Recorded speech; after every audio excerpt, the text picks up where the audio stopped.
अस्सलाम वालेकुम बेटा। The new topic for bonding इस थर्ड क्लास। इससे पहले जो है हमने आयनिक कोवेलेंट मेटालिक कर लिया था। उसके बाद जो है फिर हमने डेटिव बॉन्ड को देखा था, वो क्लास हो गई। उसके बाद जो है now the next thing is orbital overlapping. जब बॉन्डिंग होनी होती है कोवेलेंट बॉन्ड, इसकी बहुत डिटेल है हमारे पास। कोवेलेंट बॉन्डिंग की चल रही है, जिससे पहले हम डेटिव करके आ रहे हैं, वो भी कोवेलेंट की टाइप थी। यहाँ पर भी कोवेलेंट के लिए कहते हैं जब ऑर्बिटल आपस में जब ये बॉन्डिंग होती है कोवेलेंट की, तो उसमें इलेक्ट्रॉन्स की शेयरिंग होने से पहले पहले ऑर्बिटल आपस में मिक्स होते हैं। और ऑर्बिटल्स जो हैं हमारे पास दो टाइप के हैं। हमारे पास एक एस है और एक पी है। एस की शेप जो है यू नो वेरी वेल कि इट इज स्फेरिकल शेप, जबकि पी जो है वो डम्बल शेप होता है। तो इनकी जो मिक्सिंग होती है वो दो टाइप से होती है। मिक्सिंग जो है इनकी वो इनकी दो टाइप से होगी। एक या तो लाइन में मिलेंगे, एक एक्सिस के ऊपर, एक्स एक्सिस पे या वाई एक्सिस पे या जेड एक्सिस पे एक लाइन में मिलेंगे, तो उसे हम कहते हैं सिग्मा बॉन्ड।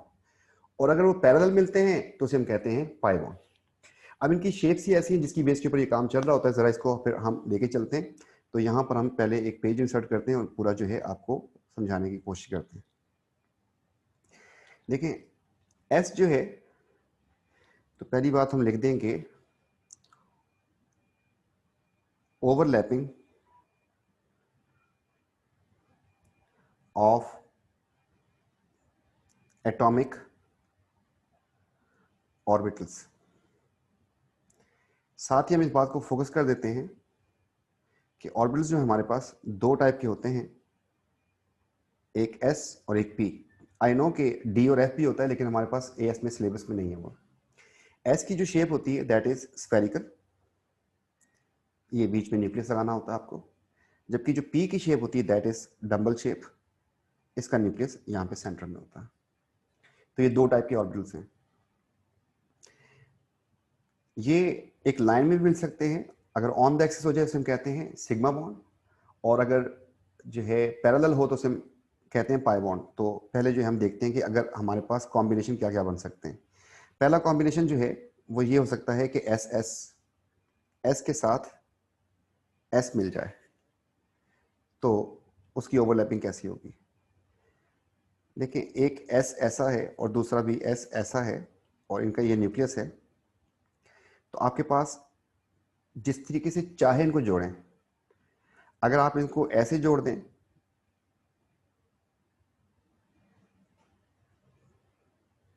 या फिर आप इसके ऊपर रख दें इसको,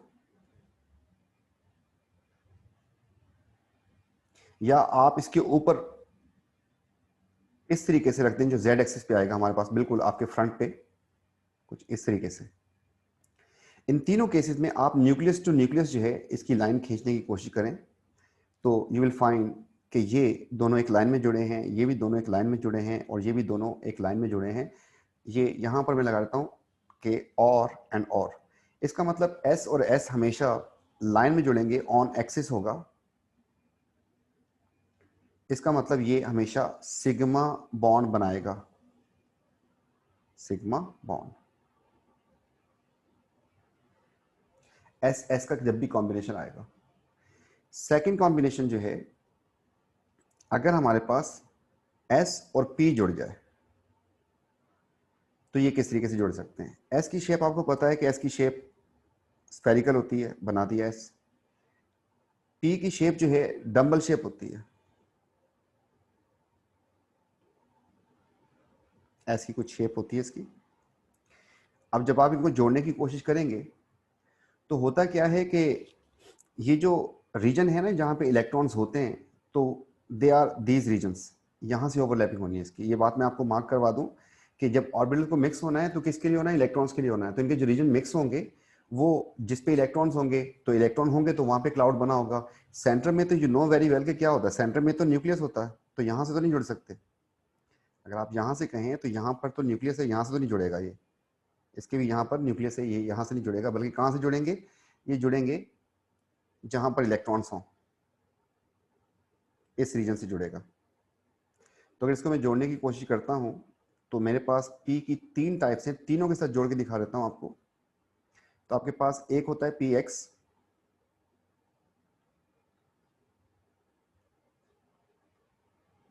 ये पी एक्स है आपका, एक पी वाई होता है आपका, और एक पी जेड होता है। अब जब आप इसके साथ जोड़ेंगे एस को, तो या तो इस तरफ लगा देंगे आप इसको,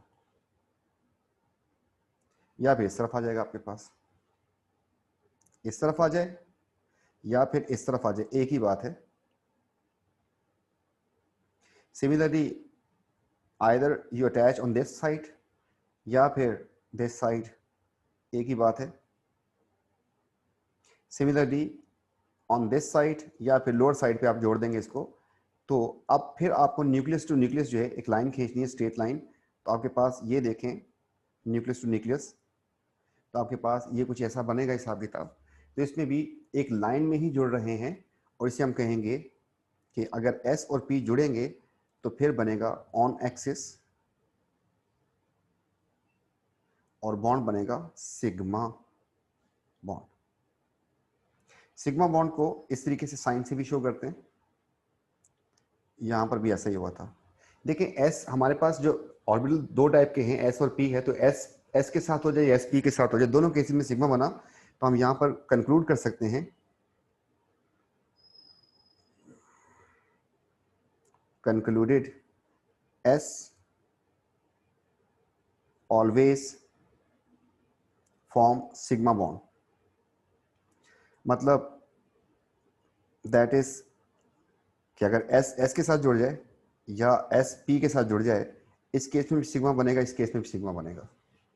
अब आ जाते हैं आखिरी कॉम्बिनेशन पे जो हमारे पास रह गया है। मतलब अगर यहाँ से अगर आप लोग कॉम्बिनेशन बनाते तो कॉम्बिनेशन बनते क्या, दो से। आपके पास एक कॉम्बिनेशन होता है एस एस, दूसरा कॉम्बिनेशन होता है एस पी, और तीसरा कॉम्बिनेशन होगा पी पी। ये तीन कॉम्बिनेशन बनने हैं। इनमें से दो हमने डिस्कस कर लिए कि ये दोनों जो हैं हमेशा सिग्मा बनेंगे। अब आते हैं पी पी पे। तो अगर आपके पास P एंड P को जोड़ देते हैं तो क्या बनेगा। तो देखें, एक P आपके पास ये रहा, इधर सेंटर में न्यूक्लियस होता है आपको पता है, और दूसरा P आपके पास ये रहा। अब इसको देख के तो ऐसा लग रहा है कि ये एक लाइन में जुड़ेंगे, पैरेलल हो जाएंगे ये, ठीक है, इस तरीके से जुड़ेंगे। ये इनकी शक्ल ही कुछ ऐसी है आपके पास कि ये रेक्टेंगल इस तरीके से, अगर हम इसको बात करेंगे, ये स्फेरिकल की फॉर्म में तो है नहीं, ये एलोंगेटेड फॉर्म में है। तो इसके जहन में, आपके जहन में लाजमी सी बात आएगी कि ये ऐसे ही जुड़ सकते हैं। तो इस तरीके से अगर बॉन्ड बनेगा तो दैट इज पाई बॉन्ड, क्योंकि पैरेलल में हो रहे हैं, ठीक है, इस तरीके से जुड़ सकते हैं। लेकिन आप ऐसा क्यों नहीं सोच रहे, लाइन में तो जुड़ सकते हैं। इनके पास जो रीजन है जहाँ से इनको ज्वाइन होना है, उनकी अगर बात करें तो दीज रीजन आर, ये रीजन है, ये रीजन है, ये रीजन है, ये रीजन है। तो इसमें आपके पास एक पॉसिबिलिटी ये बन जाएगी कि ये इस तरीके से जुड़ जाए आपके पास एक, और ये दूसरा पी। अब अगर आप न्यूक्लियस से न्यूक्लियस लाइन खींचने की कोशिश करते हैं तो इस केस में आपके पास जो लाइन आ रही है वो एक लाइन में जुड़ गए हैं ये, इसलिए ये पी और पी था, जिसकी वजह से हमारे पास बन गया सिग्मा। और दूसरी पॉसिबिलिटीज की ये है हमारे पास कि ये इस तरीके से जुड़ जाए,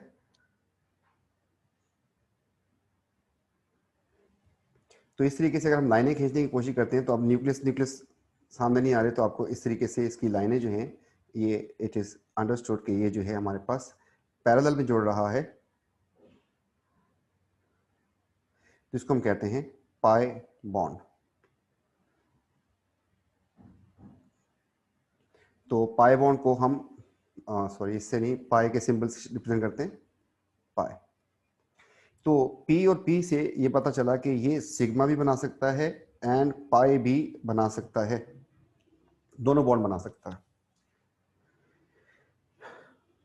अब इसमें से सिग्मा ज्यादा स्ट्रॉन्गर है या पाई ज्यादा स्ट्रॉन्गर है, ये जरा देखना है हमने।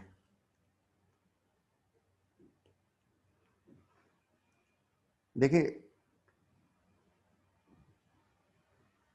ये एक P हो गया और ये दूसरा P हो गया। इसका जो न्यूक्लियस है वो ये रहा, और इसका न्यूक्लियस ये रहा, और बीच में क्या है, इस रीजन में क्या होंगे, यहां पर आपके पास होंगे इलेक्ट्रॉन्स।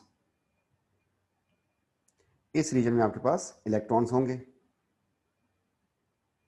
इलेक्ट्रॉन्स पे वो नेगेटिव चार्ज होता है, तो इनके दरमियान जो है एक्चुअली रिपल्जन नहीं बनेगी बल्कि अट्रैक्शन बनेगी, और ये एक दूसरे में और अच्छा तरीके से मर्ज हो जाएंगे और कुछ ऐसी सेटिंग बन जाएगी, और अच्छे तरीके से मर्ज हो जाएंगे, क्योंकि इसमें बीच में जो है इलेक्ट्रॉन्स आ रहे हैं। एक तो ये हमारे पास सिग्मा की बात हो रही है। सिग्मा में हम कहते हैं कि मैक्सिमम मिक्सिंग हो जाती है। ओवरलैप का मतलब होता है मिक्सिंग हो जाती है।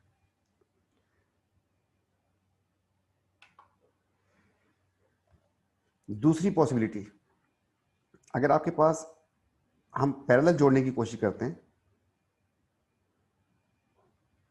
तो आपको पता है कि इसके सेंटर में पॉजिटिव चार्ज है और बीच में इलेक्ट्रॉन्स भी नहीं है, गैप आ रहा है, तो यहां पर इनके दरमियान जो है रिपल्जन स्टार्ट होगी। इस जगह पे रिपल्जन स्टार्ट हो जाएगी। इसका मतलब ये बजाय इसके कि एक दूसरे के दरमियान जो है अच्छे तरीके से कंडेंस हो जाए, बल्कि कुछ ऐसा हो जाएगा कि इनका जो पॉजिटिव वाला पार्ट है वो एक दूसरे से अवे अवे हो जाएगा, और मिक्सिंग का जो पार्ट रह जाएगा आपके पास वो हल्का सा, इसका लोब ऊपर से और इसका भी लोब ऊपर से आपस में मर्ज हो जाएंगे, और इस तरीके से ये ऐसा हो जाएगा और ये वाला पार्ट इसका ऐसा हो जाएगा। तो इनके दरमियान रिपल्जन की वजह से कुछ ऐसा बन जाएगा। तो पाई में आपके पास मिनिमम मिक्सिंग होती है। अब इनमें से बॉन्ड फिर स्ट्रॉन्गर कौन सा हो जाएगा, किसको तोड़ना आसान हो जाएगा, किसको तोड़ना मुश्किल हो जाएगा, तो this is become stronger bond, जबकि this will become weaker bond. तो फिर अगर एटम को ऑप्शन मिले तो पहले सिग्मा बनाएगा या पाई बनाएगा? As sigma is stronger bond with maximum mixing,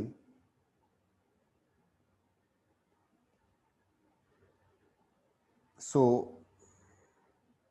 atoms always form sigma bond first. Atom हमेशा सिग्मा बॉन्ड बनाने की कोशिश करते हैं शुरू में।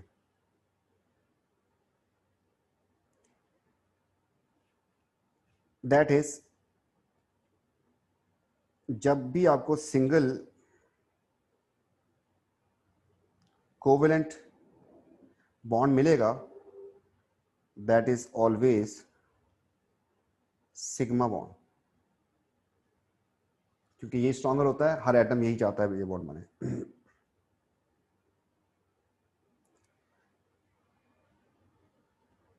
In case of double and triple covalent bonds,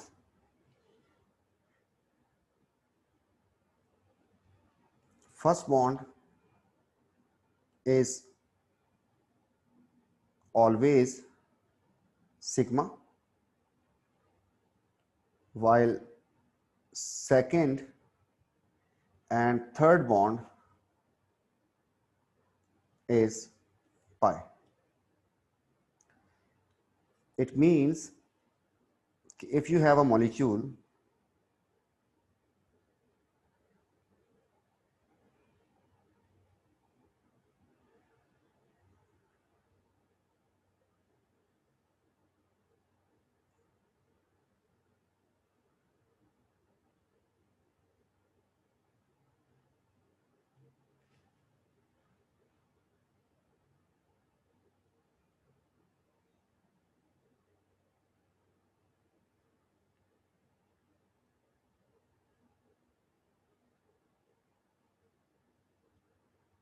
ये एक बहुत ही वियर्ड किस्म का हमने मॉलिक्यूल बना दिया, खैर हो गई।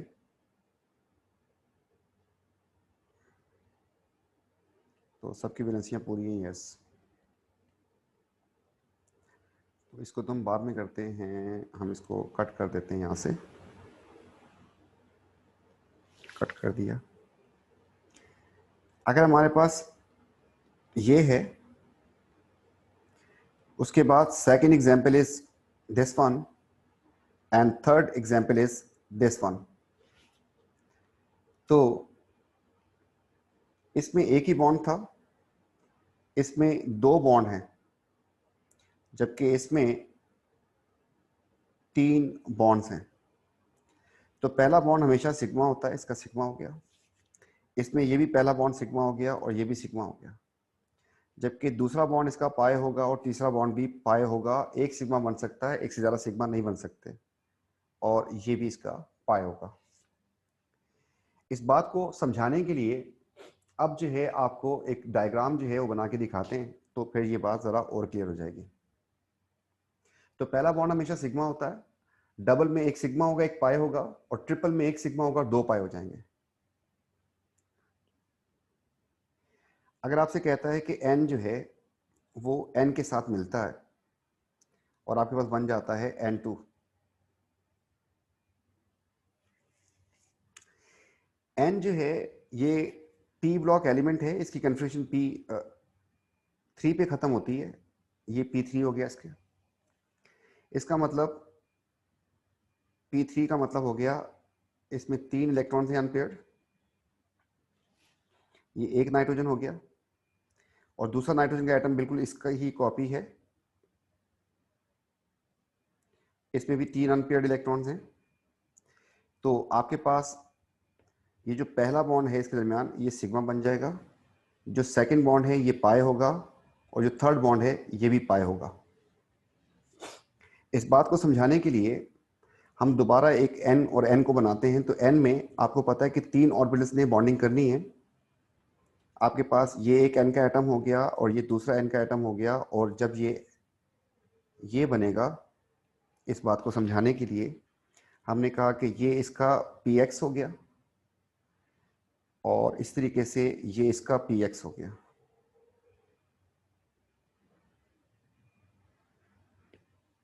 ये इसका py हो गया, तो ये इसका py हो गया, और ये इसका pz हो गया और ये इसका pz हो गया। अब आप इसको जब जोड़ेंगे, जब ये दोनों आपस में जुड़ेंगे, इसमें आपको नजर आ रहा है कि ग्रीन वाला जो है दैट इज px,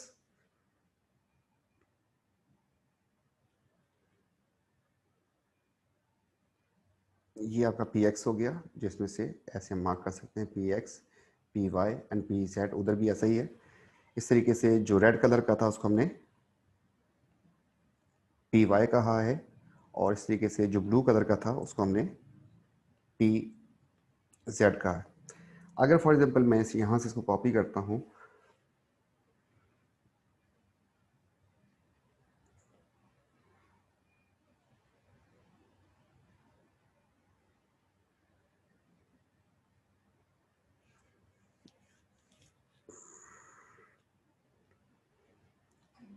तो ये एक नाइट्रोजन का एटम। अब दूसरा जो है मेरे पास उसको रखने के मेरे पास जो ऑप्शंस बन रहे हैं वो क्या क्या हैं, ये यहाँ पे इसको रख दिया मैंने ताकि आपको सब कुछ दिखा सकें। और दूसरा जो है ये रहा। देखिए अगर ग्रीन ग्रीन को जोड़ दूं तो पी एक्स ये सिग्मा बॉन्ड बन जाएगा, लेकिन इस वक्त अगर ये सिग्मा बन गया तो फिर ब्लू ब्लू वाले वो एक लाइन में नहीं जुड़ सकते। अब ये बिल्कुल बाउंड हो जाएंगे अगर ग्रीन ग्रीन जोड़ दिया। एक और काम भी कर सकते हैं, आप रेड रेड को जोड़ दें, ये सिग्मा बन जाएगा पहला बॉन्ड, ठीक। या अगर आप ब्लू ब्लू को जोड़ दें तब भी सिग्मा बनेगा। इस तरीके से ये लाइन में आ रहा है। तो चाहे आप ग्रीन ग्रीन को जोड़ें तो ग्रीन ग्रीन में सिग्मा बन गया, अब जो है और सिग्मा नहीं बन सकता। अगर आपने ब्लू ब्लू का सिग्मा बना दिया तो अब जो है ग्रीन सिग्मा नहीं बना सकता। और अगर आपने रेड रेड को बना दिया सिग्मा तो इस वक्त आपका ब्लू और ग्रीन जो है वो सिग्मा नहीं बना सकते। तो इसको मैं पैरेलल में रखता हूँ, ये आपका सिग्मा बन गया। अब इस सिग्मा बनने के बाद जो है रेड वाला जो है वो किस तरीके से जुड़ सकता है, रेड वाला ये लोग आपस में मर्ज हो सकते हैं, ये दोनों और ये दोनों। तो इसका मतलब अगर रेड रेड को देखें आप लोग तो ये आपके पास पाई बॉन्ड बनाएगा। इस तरीके से अगर आप ब्लू की बात करते हैं, लगा रहे हैं टेस्ट को, अगर ब्लू की बात करते हैं तो ब्लू आपस में एक दूसरे के साथ पैरेलल होंगे। ब्लू इसके साथ और ये इसके साथ अगर बनाएगा, तो अगर आप इन दोनों को गौर से देखें तो यू विल फाइंड कि ये भी पैरेलल हो रहे हैं एक दूसरे के। तो इस तरीके से आपके पास ये वाला बॉन्ड भी पाई बन गया, रेड वाला भी पाई बन गया, जबकि ग्रीन वाला जो था वो सिग्मा बन गया। एक दफा सिग्मा बन गया ग्रीन ग्रीन में, तो फिर रेड रेड को आप जोड़ नहीं सकते, आपको वो तोड़ना पड़ेगा। सिग्मा सिग्मा बन गया, उसके बाद अब जो बॉन्ड बनेगा वो पाई ही बन सकता है, उसके अलावा कोई ऑप्शन नहीं बचता आपके पास। तो इस तरीके से हम इसलिए कहते हैं कि जो पहला बॉन्ड था इसमें that will be sigma, while second will be pi and the third is also pi। तो ये वाली बात जो है अब आपको क्लियर हो गई। तो इसके बाद जो है कि पहला बॉन्ड सिग्मा होगा, दूसरे और तीसरा पाई होगा। अब इसके बाद जो है हमें करना क्या होता है इसमें, बेसिकली दो तरीके से काम होते हैं। एक तो हमसे कहता है सिग्मा पाई बॉन्ड ढूंढ दें इसमें मॉलिक्यूल में, दूसरा हमसे कहता है कि आप जो है सिग्मा पाई बना के दिखाते हैं। तो पहले हम सिग्मा पाई ढूंढना दिखा देते हैं आपको। तो क्वेश्चन इज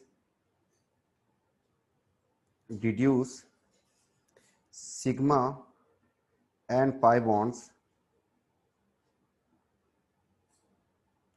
इन, एक आपको दे दिया उठा के carbon dioxide,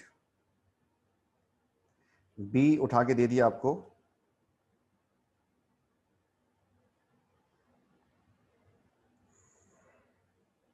ethanoic acid, similarly सी आपको उठा के दे दिया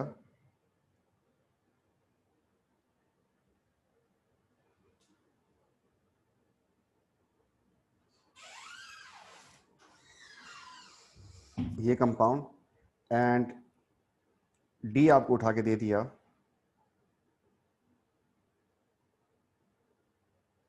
तो कुछ तो काम इतना आसान होता है। क्या आसानी है भाई इसमें, पहले वाले में अगर आप सिग्मा बॉन्ड ढूंढने की कोशिश करें तो पहला बॉन्ड इसमें सिग्मा हो गया और दूसरा हो गया आपके पास पाई।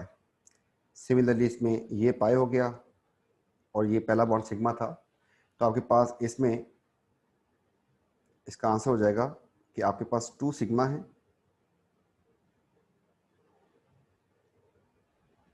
सिग्मा 2 एंड पाई भी 2 है।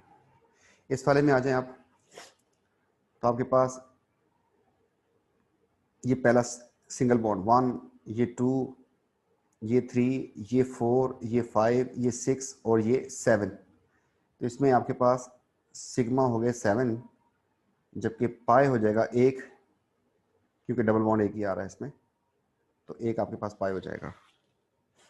इसमें अगर सिग्मा की बात करते हैं तो आपके पास 1, फिर 2, फिर 3, तो सिग्मा 3, और ये वाला जो है पाई है, तो हम लिखेंगे पाई इसमें 1 है।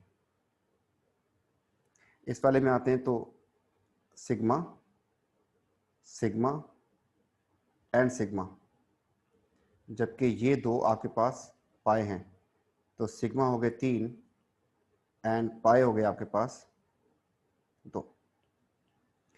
इस तरीके से मॉलिक्यूल भी दे देता है आपको कि आप इसमें ढूंढ के दिखा दें कि कितने सिग्मा हैं और कितने पाए हैं। देखिए पाई ढूंढना बहुत आसान होता है, सिग्मा की काउंटिंग में मसला हो सकता है, बाकी पाई ढूंढना मसला नहीं है। आपको जितने डबल बॉन्ड नजर आ रहे हैं, ट्रिपल बॉन्ड नजर आ रहे हैं, उस लिहाज से आप इसको ढूंढ सकते हैं। तो आप सबसे पहले गिनती स्टार्ट कर दें गलती के बगैर। तो 1, 2, 3, 4, 5, 6, 7, 8, 9, 10, 11, 12, 13, 14, 15 एंड 16। तो सिग्मा हो गए आपके पास 16। पाए ऑब्वियस है, नजर आ रहे हैं आपको, इसमें आपको 2 पाए नजर आ रहे हैं, इसमें आपको 1 पाई नजर आ रहा है, और इसमें आपको 1 पाई नजर आ रहा है। तो आपके पास जो है पाए हो गए आपके पास 4। लेकिन कभी कभी यही क्वेश्चन जो है थोड़ा सा ट्रिकी करके देता है आपको, जिसमें मॉलिक्यूल पूरा ओपन नहीं होता, तो उस वक्त आपको थोड़ा सा ख्याल करना होगा गलती ना हो। एंड दैट इज वो आपसे कहता है कि CH3 CH डबल बॉन्ड ये और फिर CH3। अगर आप यहाँ पे आप काउंटिंग करेंगे तो आप इससे गलती हो सकती है। देखते हैं क्या गलती हो सकती है। आपने कहा कि 1 2 3 4 5, आपने कहा कि सिग्मा है 5 और आपने कहा कि इसमें पाई जो है दैट इज 1, पाई 1 है और ये 5 है। दिस इज रॉन्ग, ये गलत है आपका। उसकी वजह क्या है? उसने आपके साथ क्या क्या गेम किया? उसने गेम ये किया कि उसने इसको खोल के नहीं लिखा और इसको भी खोल के नहीं लिखा।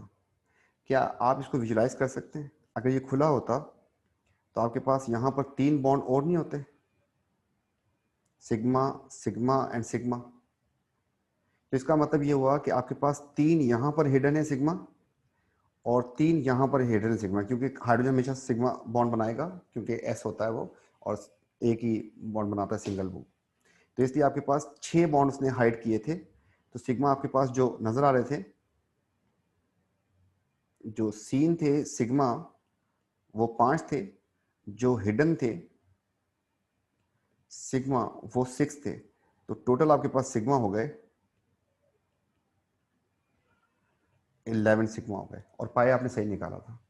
ठीक है, तो इस तरीके से जो है हम सिग्मा और पाई की जो है ये काम करें। इसके बाद आगे सिग्मा पाई बनाने का काम होता है कि आप सिग्मा और पाई जो है वो बना के दिखा दें। तो उसके लिए देखते हैं कि कैसे बनाया जाता है। देखिए, अगर आपसे कहता है कि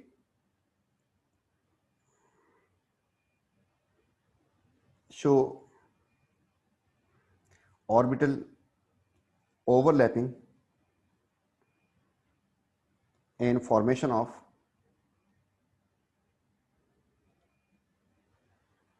नंबर 1 बोल दिया H2, नंबर 2 बोल दिया उसने HCl। तो आपको करना क्या है कि जो अनपेयर्ड इलेक्ट्रॉन्स होते हैं जिस शेल के, उसी का हिसाब किताब होता है, वही असल में बॉन्डिंग कर रहे होते हैं। आपने यहाँ पे लिखा कि ये H है और ये H है। H जो है S ब्लॉक एलिमेंट है, S1 राइट, S ब्लॉक। इसका मतलब आपको SS का बना के दिखाना है। जबकि इस केस में आपके पास ये S ब्लॉक है, जबकि ये जो है P ब्लॉक है। इसलिए इसको बना के दिखाना है तो आपको ये बना के दिखाना है, क्योंकि HCl में आपको पता है कि बॉन्ड तो सिग्मा ही है, सिंगल बॉन्ड है, सिग्मा ही होगा। सिमिलरली यहाँ पर भी है, सिग्मा ही होगा। लेकिन यहाँ पर आपके पास जो ऑर्बिटल ओवरलैपिंग दिखानी है वो आपको S और P की दिखानी है। सिमिलरली जबकि यहाँ पे आपको जब दिखानी है तो यहाँ पर आपको S और S की बॉन्डिंग दिखानी है। जिस बच्चे ने इसको ऐसे ऐसे लिखा, 0 मार्क मिलेगा। आपसे डॉट एंड क्रॉस नहीं पूछ रहा, आपसे ऑर्बिटल की मिक्सिंग पूछ रहा है। जिस बच्चे ने ऐसे बना दिया तब भी 0 मिलेगा, ये 8 बना के आ गया तब भी 0 मिलेगा। तो आपको S ऑर्बिटल होता ही डॉट के साथ है। तो इस तरीके से आपको बना के दिखाना है। और ये जो है आपके पास हाइड्रोजन का हो गया और ये इसका हो गया। इसके अलावा जो है, अगर वो आपसे कहता है कि आप जो है पाई बॉन्ड बना के दिखाते जैसे ऑक्सीजन है, the third example is oxygen O2। तो ये बात तो आपको पता ही थी कि ऐसा होगा। इसका मतलब आपको ये भी पता है कि इसमें एक सिग्मा होगा और दूसरा पाई होगा। अच्छा, अगर ये भी पता चल गया आपको, तो फिर आप ऑक्सीजन की बात कर लें कि oxygen actually P block element है और ये भी फिर पी ब्लॉक एलिमेंट है। तो इसका मतलब पी में ही सिग्मा बनना है, पी में ही पाई बनना है। तो ये इसका पी हो गया और ये इसका पी हो गया। तो ये आपने बना दिया सिग्मा बॉन्ड। अब आपको इसके पी पी के दरमियान पाई भी बनाना है। तो इस बात को कई तरीकों से कर सकते हैं।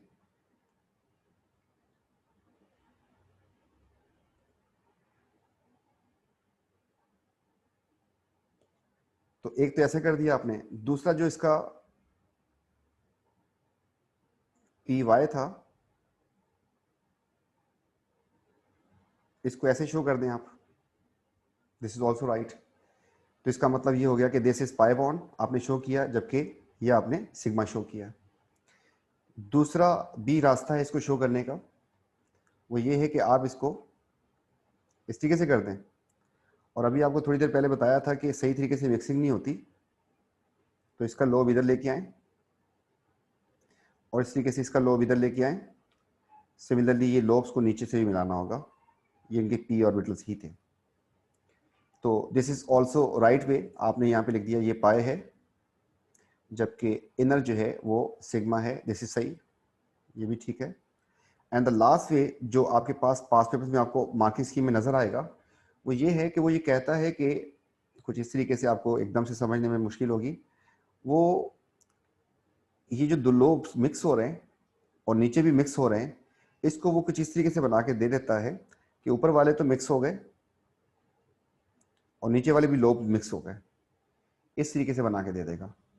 तो ये जो है सबसे ज्यादा देखें, ठीक ये भी है और ठीक ये भी है, लेकिन ज्यादा जो है आपके पास सीआई में जो बनाना होता है वो आपके पास ये वाला होता है कि आपको अगर पाई बॉन्ड बना के दिखाना है तो ये जो आपको बना के दिखा रहे हैं इस तरीके से दो गोले से जो बना के दिखा दिए, ये क्या कह सकते हैं इनको हम, ये जो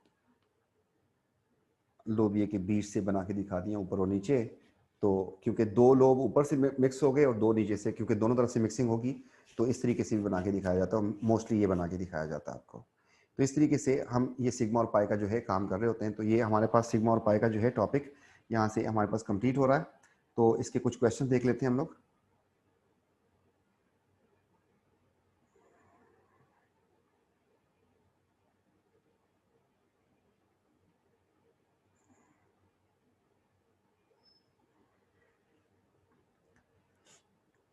देखिए इसमें पहला क्वेश्चन आपसे कर रहा है अब कि आप बताएं कि इसमें से पाई बॉन्ड कौन सा वाला है। पाई का मतलब होता है पैरेलल, और ये भी बता दिया आपको कि पी ऑर्बिटल बनाता है वो, ठीक है। अब आपको इसमें वो जो डॉट की बात थी वो इसलिए इंपॉर्टेंट थी, यहाँ से आप लाइन खींचेंगे डॉट डॉट के दरमियान, यहाँ से आप इस तरीके से लाइनें खींचेंगे, यहाँ से आप करेंगे और यहाँ से आप करेंगे। अगर आप गौर से पहचानते हैं इनको तो ये भी पी है और ये भी पी है, लेकिन दिस इज सिग्मा बॉन्ड। ये पी है और ये भी पी है, पैरेलल है, लेकिन this is a pi bond. ये वाला जो है आपके पास पी ऑर्बिटल है, जबकि ये एस है। गौर से देखें इसको, पहचाने, इट्स इंपॉर्टेंट वन। ये एस हो गया जिसके सेंटर में न्यूक्लियस है, और इस तरीके से ये डंबल शेप की बजाय उसने ऐसा बना के दे दिया जिसके सेंटर के न्यूक्लियस से पहचान रहे हैं इसको।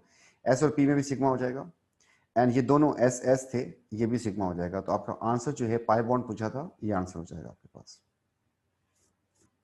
इसके बाद जो है वो आपसे कह रहा है कि सिग्मा और पाई जो है आप इसमें ढूंढ के दिखा दें।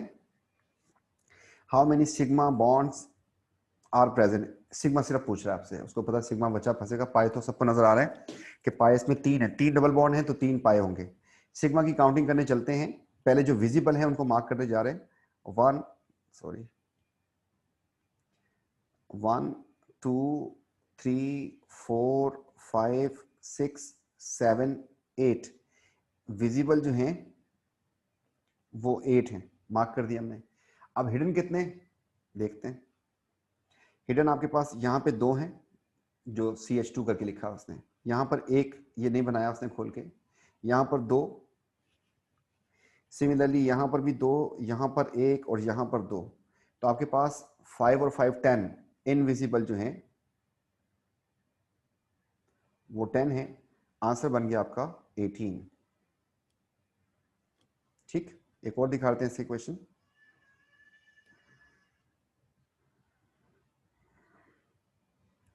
तो आपसे कहता है कि इसमें आप सिग्मा और पाई ढूंढ के दिखाएं। तो पाई ढूंढना तो बहुत आसान होता है। तो पाई तो आपको तीन डबल बॉन्ड है तो तीन पाए होंगे, वो आप सबको नजर आ रहे हैं। तो यहाँ पर अगर इसमें मार्क करने की कोशिश करता हूँ तो इसमें सिग्मा और पाई दोनों को मार्क करते हैं। तो पहले हम सिग्मा को मार्क करते हैं। सिग्मा 1 2 3 4 5 6 7 8, फिर 9 एंड 10 एंड 11, और फिर 12 और फिर 13। कोई चीज बची तो नहीं? नहीं, 13 आपके पास विजिबल है सिग्मा। इनविजिबल के ऊपर मार्क करने जा रहे हैं। इनविजिबल आपके पास तीन यहां पे हैं, दो यहां पर हैं, दो यहां पर हैं, तीन यहां पर हैं, दो यहां पर हैं। तो ये हो गया आपके पास 5 एंड 5 10 एंड 12। 12 इनविजिबल थे आपके पास, टोटल हो गए 25। तो 25 हो गया आपके पास सिग्मा, ऑप्शन कोई और बचा नहीं, लेकिन सिग्मा मुश्किल होता है तो इसलिए वो कर दिया। पाए तो इशू ही नहीं था, पाए जो है इसमें एक सिग्मा था, आपको पता है कि एक जो है फिर इसमें पाए होगा, सिमिलरली इसमें एक पाए होगा और एक पाए यहाँ पर होगा, तो टोटल पाए 3 थे आपके पास। ठीक, तो डी आंसर इसका बन जाएगा। इसी बेस के ऊपर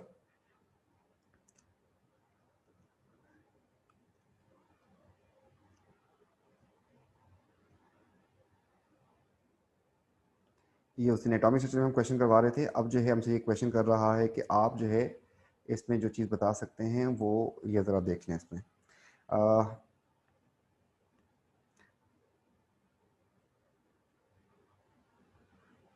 orbital overlap H2 and HCl। H2 आपको पता है सिंगल बॉन्ड होता है और ये भी सिंगल बॉन्ड होता है। ये S ब्लॉक है, ये भी S ब्लॉक है, ये S ब्लॉक है और ये P ब्लॉक है। इसलिए इस वाले में तो आपको ये करना है कि ये दो जोड़े डॉट लाजमी लगाएं। अभी आपको पासवर्ड क्वेश्चन भी दिखा के आ रहे हैं, ख़त्म, डन हो गया। लेकिन जिसने किसी ने इसमें एच लिखा तो मार्क 0 हो जाएगा। Similarly if you want to draw this one, तो आप ऐसा कर दें इसको, चले, लेकिन डॉट बीच में लाजमी लगाइएगा। ठीक, इसके बाद जो है यहाँ पर देखें कि इसमें पाई बॉन्ड पूछा है उसने। वो कह रहा है कि इथीन का जो मॉलिक्यूल होता है, सबको पता है इथीन जो है आप लोगों ने ओ लेवल में पढ़ा था, इसमें डबल बॉन्ड होगा। इथीन का मॉलिक्यूल जो है वो कुछ ऐसा होता है, इसने इसका कुछ पार्ट तो आपको बना के दिखा दिया। उसने क्या नहीं बनाया, उसने आपको डबल बॉन्ड जो है, सॉरी ये जो है पाई बॉन्ड नहीं बना के दिखाया। और वो आपसे कह रहा है कि आप जो है सिग्मा बॉन्ड शो किए हैं तो आप स्केच कर दें पाई बॉन्ड। तो पाई बॉन्ड को स्केच करने के लिए आपके पास 2-3 रास्ते थे। नंबर 1 रास्ता ये था कि आपको मैंने कहा था कि आप जो है ऐसे बना दें, ऐसे शो कर दें पाई बॉन्ड है कि पैरेलल ओवरलैपिंग हुई है। दूसरा रास्ता बताया था आपको मैंने कि ये ऑर्बिटल को ऐसे और इस ऑर्बिटल को ऐसे मर्ज करके दिखा दें, this is also right way. और तीसरा रास्ता बताया था जो आपको बोला था कि बहुत फ्रीक्वेंट होगा, ये वाला, इस तरीके से करके दिखाते हैं इसको। तो इस तरीके से सिग्मा और पाई के जो है हम क्वेश्चंस कर सकते हैं।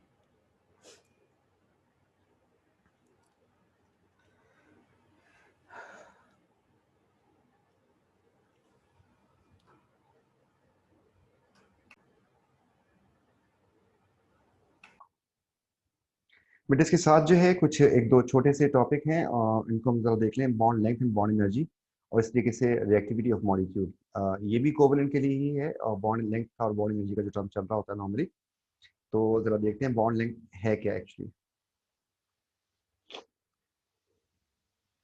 बॉन्ड लेंथ है distance between nuclei of bonded atoms. जब दो एटम्स बॉन्ड कर जाएंगे, कोई भी एटम्स हैं, जैसे H और H अगर बॉन्ड कर जाते हैं, तो इस एटम का साइज जो है ये है और दूसरे एटम का साइज ये है। तो इसके जो न्यूक्लियस होता है, इसका जो न्यूक्लियस होता है, इनके दरमियान जो डिस्टेंस बनता है उसे हम कहते हैं बॉन्ड लेंथ। मतलब इसको अगर मैं मार्क करने की कोशिश करूं तो यहां से लेके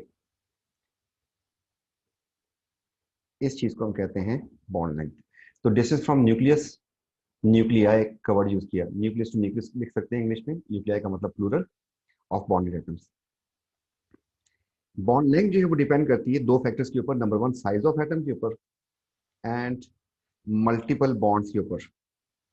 साइज ऑफ एटम, देखें अगर आपके पास छोटे एटम्स हैं, जैसे हमने अभी बना के दिखाया H एंड H है, और दूसरा जो है H है और NCl है, तो इसमें आपको पता है कि, थोड़ा सा नीचे कर देते हैं इसको, H का साइज जो है छोटा होगा,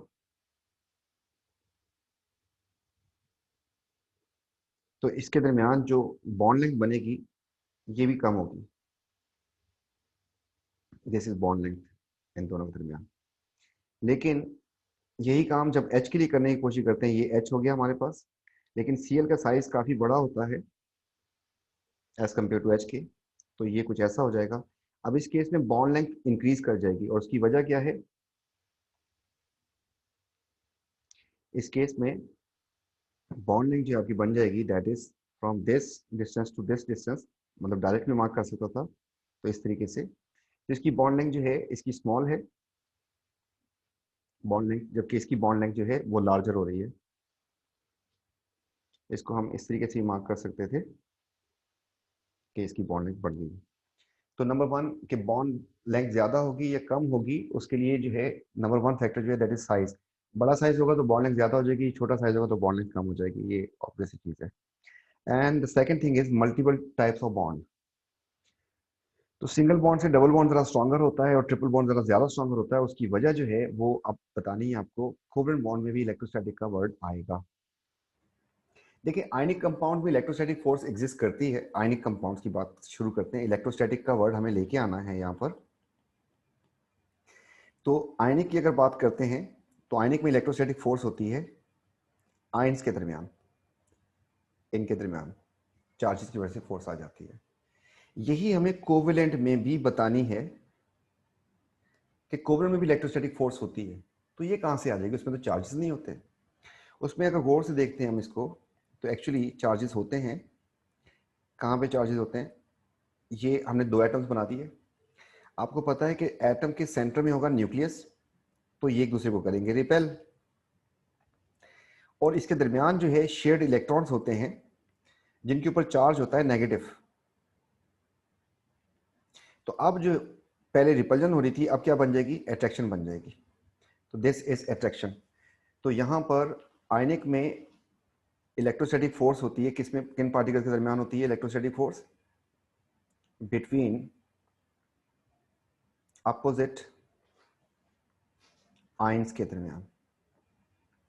यहां पर अगर इलेक्ट्रोस्टैटिक फोर्स की बात करते हैं तो यहां पे इलेक्ट्रोस्टैटिक फोर्स होती है between shared electrons and nuclei of bonded atoms. तो क्योंकि इनके ऊपर चार्जेस आ गए तो इलेक्ट्रोस्टैटिक फोर्स ये बन गई।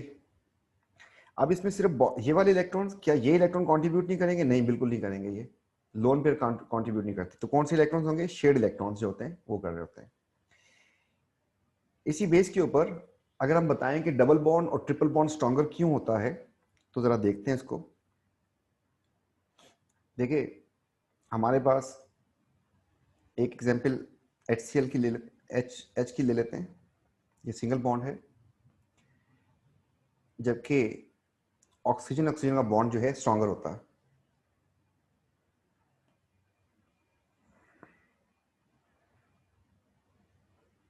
ये स्ट्रॉन्गर होता है और ये वीक होता है। उससे ओ लेवल से पढ़ते हुए आ रहे हैं, सिंगल बॉन्ड वीक होता है और डबल बॉन्ड स्ट्रांग होता है। उसकी वजह देखते हैं आज क्या है कि यहां पर हाइड्रोजन था और ये हाइड्रोजन है, जबकि यहां पर ऑक्सीजन एंड ऑक्सीजन। ये न्यूक्लियस हो गया इसका, ये इसका न्यूक्लियस हो गया। सिमिलरली ये इसका न्यूक्लियस हो गया और ये इसका न्यूक्लियस हो गया। इसमें इलेक्ट्रॉन जो शेयर हो रहे हैं वो हैं 2, जबकि इसमें शेयर हो रहे हैं आपके पास 4 इलेक्ट्रॉन्स, जिसकी वजह से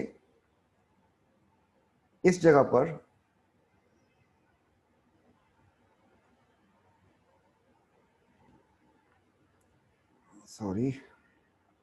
इस जगह पर और इस जगह पर इलेक्ट्रॉन की डेंसिटी जो है वो डिफरेंट हो गई है। इस जगह पे इलेक्ट्रॉन की डेंसिटी कम है, जबकि इस पे इलेक्ट्रॉन की डेंसिटी ज़्यादा होगी, ज़्यादा इलेक्ट्रॉन्स आ गए। तो यहाँ पर जो फोर्स बनेगी, this force is stronger electrostatic force because greater number of shared electrons, जबकि यहां पर weaker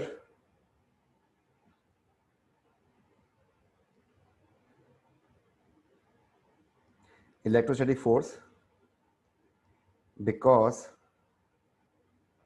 less number of shared electrons। इस तरीके से अगर नाइट्रोजन में जाएंगे तो नाइट्रोजन में और ज्यादा स्ट्रॉन्गर बॉन्ड हो जाएगा, क्योंकि उसमें ट्रिपल कोवेलेंट बॉन्ड आ रहा है, मतलब 6 इलेक्ट्रॉन्स होंगे, जिसकी वजह से फोर्स बढ़ जाएगी। तो बॉन्ड लेंथ जो है वो इस पे डिपेंड करती है, क्योंकि यहाँ पर अगर इसको और से देखते हैं हम, तो ये हमारे पास सिंगल कोवेलेंट बॉन्ड था, पहला वाला जो है हमारे पास सिंगल कोवेलेंट बॉन्ड है, इसकी बॉन्ड लेंथ जो है ज़रा ज़्यादा होगी। जैसे ही डबल हुआ तो फोर्स बढ़ गई, बॉन्ड छोटा हो गया, और जैसे ही आपने ट्रिपल किया तो और बॉन्ड लेंथ फर्दर छोटी हो जाएगी। तो इस केस में जो है आपको ये पिक्चर से और इसका नंबर से आपको साफ साफ नज़र आ रहा है कि मल्टीपल टाइप ऑफ बॉन्ड पे भी डिपेंड करता है बॉन्ड लेंथ। तो सिंगल बॉन्ड की लेंथ ज़्यादा होगी और ट्रिपल बॉन्ड की लेंथ कम होगी। एटम सेम है यहाँ पर, ठीक है। तो नंबर 1 साइज ऑफ एटम है, और नंबर 2 ये बात जो हमने अभी बोली वो लिखी हुई है कि in covalent bonds electrostatic force exist between shared electrons, क्योंकि उनमें नेगेटिव चार्ज होता है, and nuclei of bonded atoms. Greater the number of shared electrons, stronger the attraction, thus bond length will decrease. Bond length कम होती जाएगी जितने electron ज़्यादा share होंगे, जितनी इलेक्ट्रोस्टैटिक फोर्स ज़्यादा होगी। इसी की बेस के ऊपर बॉन्ड एनर्जी आ जाती है। अब बॉन्ड लेंथ और बॉन्ड एनर्जी में काफ़ी जो है सिमिलरिटी है, और वो ये है कि अगर आपसे मैं कहूँ कि इनमें से कौन सा बॉन्ड तोड़ना आसान होगा, तो दिस बॉन्ड इज स्ट्रॉन्गर जबकि दिस बॉन्ड इज वीकर। अगर बॉन्ड लेंथ जो हमने पढ़ी है अभी, वो बॉन्ड एनर्जी के साथ इन्वर्सली होती है। अगर बॉन्ड लेंथ ज़्यादा होगी तो बॉन्ड वीक होगा, अगर बॉन्ड लेंथ स्मॉल होगी तो बॉन्ड स्ट्रांग होगा। तो इसके लिए लेस एनर्जी चाहिए, जबकि इसके लिए मोर एनर्जी चाहिए। सिमिलरली इसके लिए आपको लेस एनर्जी चाहिए होगी, और इसके लिए आपको मोर एनर्जी चाहिए होगी ब्रेक करने के लिए। तो bond energy, energy required to break 1 mole of bond in gaseous state. Carbon carbon single bond की एनर्जी ये दे दी हमने। ये किस चीज़ पे डिपेंड करती है? ये बॉन्ड लेंथ पे डिपेंड करती है बॉन्ड एनर्जी। जितनी स्मॉलर बॉन्ड लेंथ होगी उतना स्ट्रॉन्गर बॉन्ड होगा, इसलिए HF का बॉन्ड स्ट्रॉन्गर है HCl से, क्योंकि HF जो है F का साइज छोटा होता है तो वो स्ट्रॉन्गर बॉन्ड बनाएगा, Cl का साइज बड़ा हो जाएगा तो वो लार्जर बॉन्ड बनाएगा, जिसकी वजह से ऐसा। इस तरीके से मल्टीपल टाइप का भी मामला, वही वाली कहानी सेम चल रही है। अच्छा, इसके बाद जो है values given in data booklet जो होती हैं, हमारे पास बॉन्ड एनर्जी की वैल्यू गिवन होती है। मैं दिखाता हूँ आपको। इस तरीके से बहुत सारे एटम्स की हमारे पास बॉन्ड एनर्जी की वैल्यूज गिवन होती हैं। ये आ गया आपके पास डेटा बुकलेट। तो यहाँ पर आपके पास बॉन्ड एनर्जी की वैल्यूज गिवन होती है, जिससे हमें इंथैल्पी वाले चैप्टर में क्वेश्चंस भी करने होंगे। देखें, ये बॉन्ड एनर्जी की वैल्यूज की हमने। फॉर एग्जाम्पल हम इसकी बात करते हैं, तो ये जो है असल में ये किसी एक कंपाउंड से नहीं, ऐसा बॉन्ड जो है बहुत सारे कंपाउंड में होता है, उसका ये एवरेज लिखा होता है। ये जो आपके पास गिवन होती है ना वैल्यूज, ये एवरेज होती है, क्योंकि जैसे ही एटम जिस जिस तरीके से एटम्स इनके साथ अटैच होते हैं उस तरीके से इनकी वैल्यूज में थोड़ा सा फर्क आ जाता है। तो इसको हम फाइंड कैसे करते हैं और डेटा बुकलेट में कैसे कोड करते हैं, ये बात आपको समझा देते हैं, क्योंकि इसकी बेस के ऊपर भी आपसे क्वेश्चन पूछा जाएगा। तो फॉर एग्जाम्पल हमने बॉन्ड एनर्जी निकालनी है Cc की, तो इसमें भी है। मैं कलर डिफरेंट यूज़ कर लेता हूँ ताकि ज़्यादा ऑब्वियस हो जाए। इसमें आपके पास 6 हाइड्रोजन लगे हुए, इसमें आपके पास कुछ ये हिसाब किताब, और इसमें आपके पास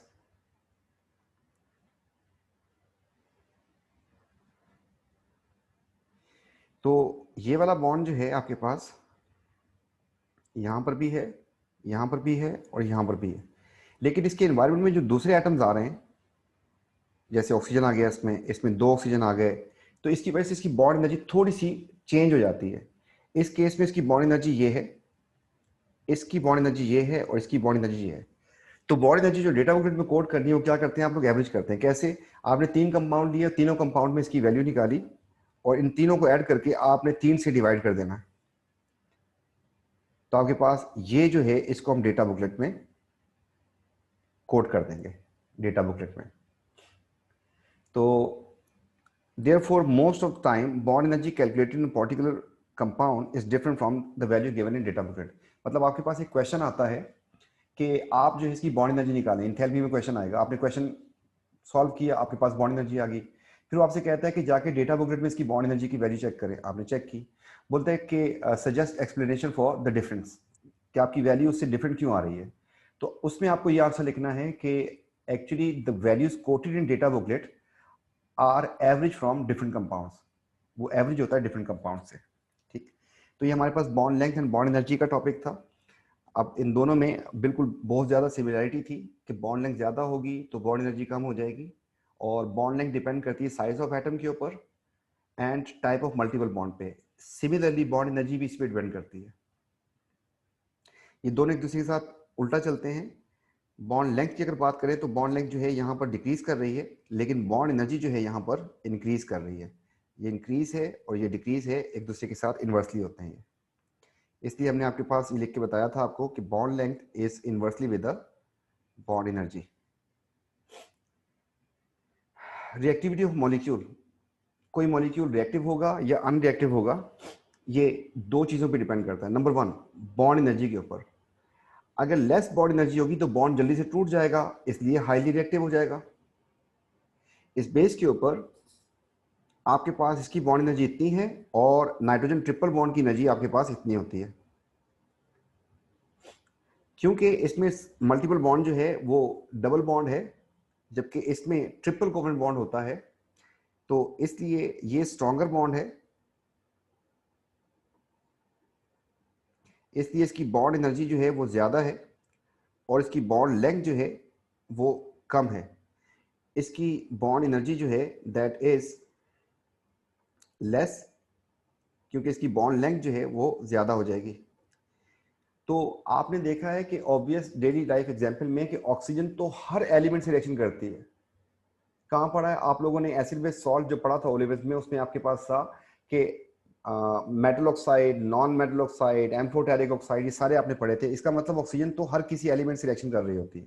उसकी वजह क्या है कि ऑक्सीजन एयर में प्रेजेंट है, 20% है, लेकिन रिएक्शन हर किसी इसलिए कर लेती है, इसकी बॉन्ड एनर्जी जो है दैट इज लो, लेस होती है। नाइट्रोजन 78% एयर में, लेकिन वो रिएक्शन ही नहीं करती। उसका रिएक्शन एक ही हमने पढ़ा है सिलेबस में, दैट इज हैबर प्रोसेस। तो वो रिएक्शन भी करवाने के लिए हमें ठीक ठाक एनर्जी चाहिए होती है। उसके लिए आपको आयरन कैटलिस्ट यूज करना पड़ता है, टेम्परेचर देना पड़ता है, प्रेशर अप्लाई करना पड़ता है। तो नाइट्रोजन रिएक्शन ही नहीं करती, नाइट्रोजन इज ऑलमोस्ट इनर्ट। उसकी वजह क्या है कि उसकी बॉन्ड एनर्जी जो है बहुत ज्यादा। तो ऐसा मॉलिक्यूल जिसकी बॉन्ड एनर्जी ज्यादा होगी वो अनरिएक्टिव होगा, और अगर बॉन्ड एनर्जी कम होगी तो वो रिएक्टिव होगा। The second thing is bond polarity. दो तरह के बॉन्ड होते हैं, एक होते हैं पोलर और एक होते हैं नॉन पोलर। जो पोलर बॉन्ड होते हैं उनके ऊपर चार्जेस आ जाते हैं, उसमें डिफरेंट एटम्स अगर हों तो पोलर हो जाता है। अभी फिलहाल हमने पोलैरिटी को बहुत अच्छे तरीके से देखना है, तो इस क्लास में नहीं कर रहे इसको। देखें, इसमें आपके पास ये हाइड्रोजन है और हाइड्रोजन है, और इन्होंने ये दो इलेक्ट्रॉन शेयर किए हैं। बेटा इसके पास एक प्रोटॉन होता है, इसके पास भी एक प्रोटॉन है, और इलेक्ट्रॉन के ऊपर आपको पता है कि नेगेटिव चार्ज है। ये अपनी तरफ खींचेगा, ये अपनी तरफ खींचेगा, दोनों की पावर सेम है, इलेक्ट्रॉन क्लाउड कहीं नहीं मूव करेगा, बिल्कुल ऐसा ही रह जाएगा। इस मॉलिक्यूल को हम कहते हैं कि ये नॉन पोलर है, इसके ऊपर कोई पोल नहीं आया, कोई चार्ज नहीं आया। लेकिन अगर हम यही एग्जांपल यहाँ पे करते हैं और यहाँ पे इलेक्ट्रॉन्स रख देते हैं, इसके पास 17 प्रोटॉन्स होते हैं जबकि इसके पास एक प्रोटॉन होता है। अब बताएं कि अगर इलेक्ट्रॉन्स को रखा जाए बीच में तो इसको ज्यादा अट्रैक्ट कौन करेगा? इलेक्ट्रॉन्स के ऊपर के नेगेटिव चार्ज होता है, ये ज्यादा खींच लेगा, जिसकी वजह से इलेक्ट्रॉन जो है इससे दूर हो जाएंगे और इसके पास हो जाएंगे, जिसकी वजह से इसके ऊपर इलेक्ट्रॉन क्लाउड की डिस्ट्रीब्यूशन कुछ इस तरीके से हो जाएगी। इलेक्ट्रॉन ज्यादा इस तरफ होंगे, इलेक्ट्रॉन क्लाउड जो है ज्यादा इस तरफ हो जाएगा, इसलिए इसके ऊपर हल्का सा नेगेटिव चार्ज आ जाता है। जबकि इसकी तरफ से इलेक्ट्रॉन उस तरफ चले गए, इसके ऊपर पॉजिटिव चार्ज आ जाता है। हल्का सा होता है, इसलिए हम इसके लिए एक साइन लगाते हैं, पार्शल। पार्शल ऐसे मॉलिक्यूल को हम कहते हैं पोलर। तो अभी फिलहाल कंक्लूजन ये निकला कि अगर सेम एटम्स हों, सेम एटम्स होंगे तो उनकी पावर भी, एबिलिटी खींचने की एक जैसी होगी, तो मॉलिक्यूल आपके पास बनेगा नॉन पोलर। और अगर आपके पास डिफरेंट एटम्स हों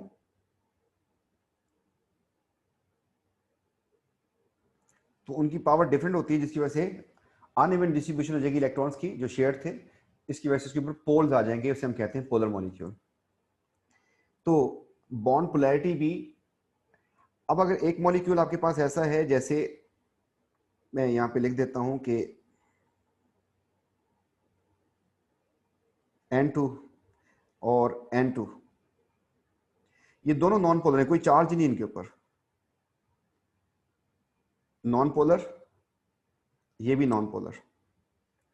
अब इनके ऊपर जब पोल्स ही नहीं, तो एक रिएक्शन तो उस वक्त होता है जब इफेक्टिव कोलिजन होगी, and for the effective collision there must be some force of attraction, there is no force of attraction because they are carrying no charge ही नहीं इनके ऊपर। So least chances of effective collision, तो इसलिए हम इसको कहेंगे कि ये अनरिएक्टिव है। फिर इनकी अनरिएक्टिव होने की वजह क्या है? एक तो बॉन्ड एनर्जी बहुत ज्यादा है इनकी, नंबर 2 नॉन पोलर है। लेकिन अगर मेरे पास ऐसा मॉलिक्यूल हो जिसमें दो डिफरेंट टाइप के एटम्स लगे हों, जैसे HCl की बात करते हैं और दूसरा भी HCl का मॉलिक्यूल है, तो इसमें इस तरफ नेगेटिव चार्ज आ जाएगा जबकि इस तरफ पॉजिटिव चार्ज आ जाएगा। अब यहां पर आपके पास इस केस में प्रोबेबिलिटी इफेक्टिव कोलिजन की बहुत ज्यादा है, तो चांसेस ऑफ इफेक्टिव कोलिजन, जिसको हम रिएक्शन भी कहते हैं, एक इफेक्टिव कोलिजन होगी तो रिएक्शन होगा, are more, so HCl is reactive. तो किसी मॉलिक्यूल का रिएक्टिव या अनरिएक्टिव होना उनके चार्जेस के ऊपर भी डिपेंड करता है। अब ये देखें कि अगर इसकी हम ट्रिपल बॉन्ड इसमें भी है और ट्रिपल बॉन्ड इसमें भी है, इसकी एनर्जी आपको बता दूं, इसकी एनर्जी होती है 994, आई गेस यही लिखा हुआ है हमने 994, जबकि इसकी एनर्जी जो है तकरीबन इतनी ही होती है 990। इन दोनों की बॉन्ड एनर्जी जो है वो तकरीबन सिमिलर है, बहुत ज्यादा है। They both should be unreactive, according to bond energy they should be very unreactive, but this is a non-polar molecule and this is a polar molecule। Energy की वजह से दोनों को रिएक्शन नहीं करना चाहिए था, लेकिन कार्बन मोनोऑक्साइड में दो डिफरेंट टाइप के एटम्स आ रहे हैं जिसकी वजह से इसके ऊपर चार्जेस आ जाएंगे, नेगेटिव आ जाएगा एंड पॉजिटिव आ जाएगा, इसलिए ये इफेक्टिव कोलिजन कर सकता है, इसलिए रिएक्टिव हो जाएगा। तो हमने हमारी डेली लाइफ की एग्जाम्पल में ये बात आती है कि कार्बन मोनोऑक्साइड जिसकी एनर्जी जो है बॉन्ड एनर्जी नाइट्रोजन के साथ बहुत मैच कर रही है, लेकिन इट्स अ रिएक्टिव। उसकी वजह क्या है? इसके ऊपर चार्जेस हैं। तो इस बेस के ऊपर हम यहाँ पर एक पेज लगा के ये क्राइटेरिया पूरा लिख देते हैं कि रिएक्टिविटी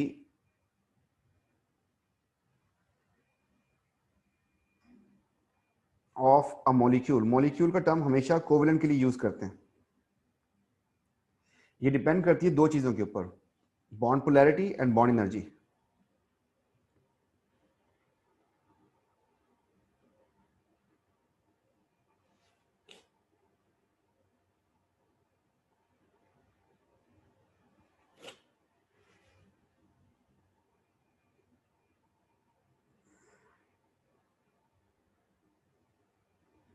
एक जगह हम लिख रहे हैं रिएक्टिव और एक जगह हम लिख रहे हैं कि अनरिएक्टिव या लेस रिएक्टिव मॉलिक्यूल्स की पहचान। नंबर 1 क्राइटेरिया जो है वो है बॉन्ड एनर्जी का, नंबर 2 जो है पोलैरिटी का। अगर बॉन्ड एनर्जी लेस होगी, less bond energy and polar होगा तो रिएक्टिव होगा, एंड अगर हाई बॉन्ड एनर्जी होगी तो अनरिएक्टिव होगा, या नॉन पोलर होगा तो अनरिएक्टिव होगा। ये दोनों क्राइटेरिया हैं, दोनों को कभी कंबाइन करके बात करनी पड़ती है और कभी जो है एक फैक्टर के ऊपर जो है उसको डिस्क्राइब कर देते हैं हम लोग।